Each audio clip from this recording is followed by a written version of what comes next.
Happy பொங்கல்மா. Happy Pongal. இன்னைக்கு என்ன பண்ண போறோம்? இன்னைக்கு என்ன சமையல்? சக்கரை பொங்கலும் வடையும் தயிர் கிச்சடியும் அப்புறம் உளுந்த வடையும் தயிர் வடையும் பண்ண போறேன். சரி சரி. தயிர் வடையும் அந்த வடையும் 2 வடையும் பண்ண போறேன். ஓகே. கிச்சடி வந்து வெண்டைக்காய் கிச்சடி. வெண்டைக்காய். சரி சரி. ஃபர்ஸ்ட் நம்ம என்ன பண்ண போறோம்? இது வந்து சக்கரை பொங்கல் பண்ண போறோம். சரி சரி. அதுக்கு வந்து குக்கர்ல சாதம் வடிச்சு வச்சிருக்கேன். சரி. அப்புறம் அதை வந்து பாலோட வெள்ளத்தையும் போட்டு கொதிக்க வச்சுட்டு அதுக்கப்புறம் சாதத்தை நல்லா மசிச்சுட்டு அதுல போட்டு கிண்ட போறேன் சக்கரை பொங்கலுக்கு. இது எவ்வளவு வெல்லம்? எவ்வளவு? 1 டம்ளர் சின்ன டம்ளருக்கு 1 டம்ளர் அரிசினா 2 டம்ளர் நிறைய கும்மாரமா 2 டம்ளர் போடணும் வெல்லம். அப்பதான் சக்கரை பொங்கல் நல்லா இருக்கும். சரி. இது வந்து வடக்கு நினைச்சு வச்சிருக்கேன் இல்லையா? இது எவ்வளவு கணக்கு சொல்லுங்க? இது வந்து ஒரு பெரிய டம்ளருக்கு 1 டம்ளர் நினைச்சிருக்கேன். அது கொஞ்சம் ஒரு 3 மணி நேரம் ஊற வச்சிருக்கேன். ஊற வச்சுட்டு அது வடைக்கு பச்சை மிளகாய் இஞ்சி எல்லாம் போட்டு அரைச்சிட்டு அதுக்கப்புறம் நறுக்கி வச்சதையும் கொஞ்சம் கொஞ்சம் போடணும். இஞ்சியும் பச்சை மிளகாயும். இதுதான் அந்த அரைச்சி வச்சிருக்கேன். கொஞ்சம் அதையும் சேர்த்து இதை சேர்த்து வடை பண்ணுவோம். அப்புறம் தயிர் வடைக்கு தயிர் வச்சிருக்கேன். தயிர் வடைக்கு இதை அரைச்சி வச்சிருக்கேன். சரி சரி. இது வந்து இது வந்து வடைக்கு. சரி சரி. இது வந்து தயிர் வடைக்கு. இது வெண்டைக்காய் எண்ணெய் வச்சு வதக்கணும். சரி சரி. இது வந்து வெண்டைக்காய் அரைச்சி வச்சிருக்கேன் இல்லையா? வெண்டைக்காய் பச்சடிக்கு. ஆமா ஆமா. தயிர் கிச்சடி எல்லாம். சரி.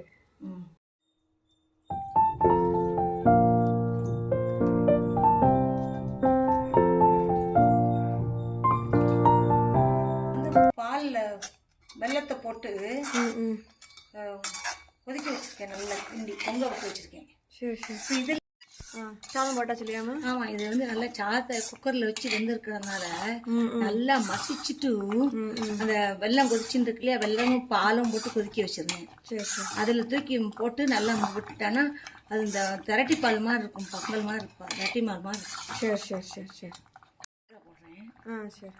கொஞ்சம் இந்த பச்சை பொருட்கள் கொஞ்சம் லேசா போட்டா போதும். நல்ல மனம் வந்துடும். சரி சரி சரி.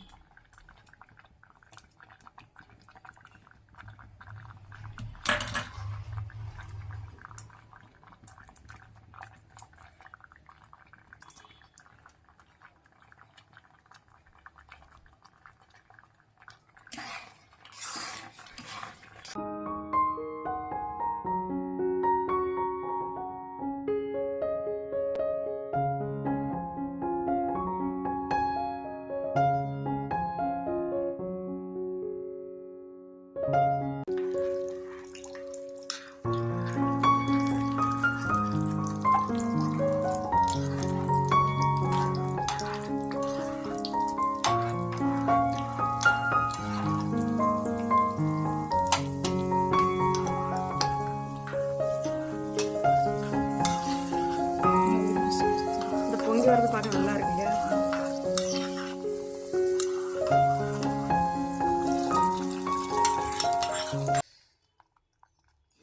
சக்கரை பொங்கல் ஆயாச்சு இல்லையாமா?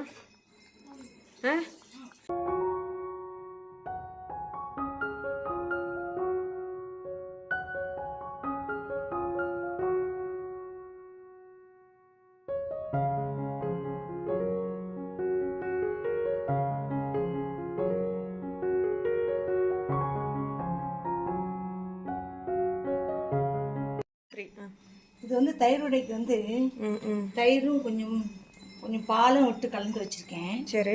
இது தேங்காய் பச்சை மிளகாய் இஞ்சி அரைச்சி வச்சிருக்கேன். இதுல கலந்துட்டு கொஞ்சம் கடுகும் கருவேப்பிலையும் முறிச்சு கொட்டிட்டா வடை சூடா ரொம்ப கொதிக்க இந்த வடையை இதுக்குள்ள போட்டேன்.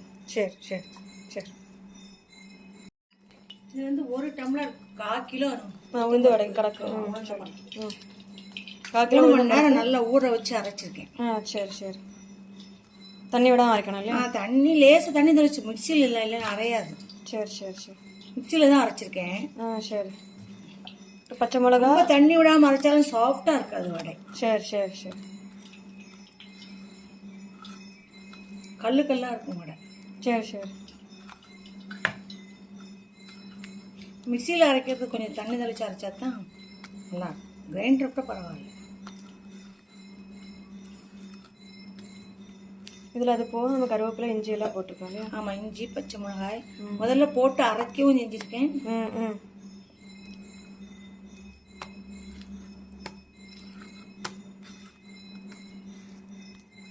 தண்ணியை தொட்டு உருட்டி ஒரு நுனியில் வச்சுட்டு ஒரு கட்டை வரலால் போட்டால் வடை.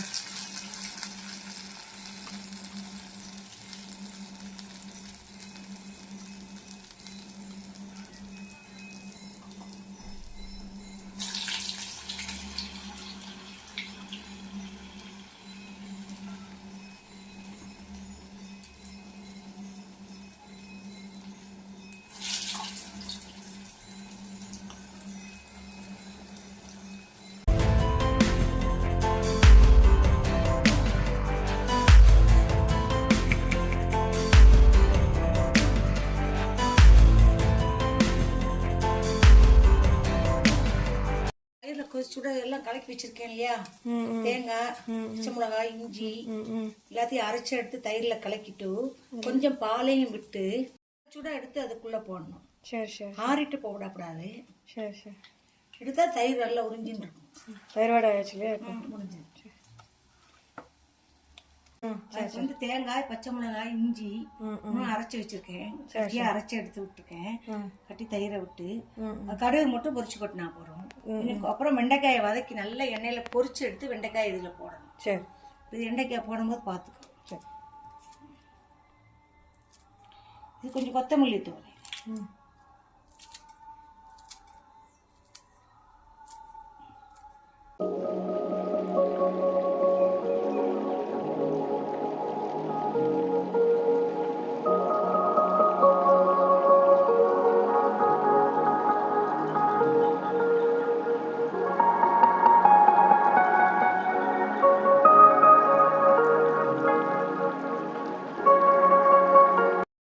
எண்ணெயை நிறைய எண்ணெய் வச்சு அப்படி பொரிச்சு எடுத்தா தான் இந்த வலுவழுப்பு இல்லாம இருக்கும். ஏன்னா வெண்டைக்காய் வலுவலுன்னு வரும். அதுக்கப்புறமா உப்பு போடணும். ஆமா, லேசா 2 உப்பு போட்டா போதும். லேசா தூவிட்டு இதுலயும் தயிர் கிச்சடி தயிர் அரைச்சி விட்டுட்டு கடுகு பொரிச்சு கொட்டிட்டு கொத்தமல்லி தூவி போட்டு இதுலயும் 2 உப்பு போட்டிருக்கேன்.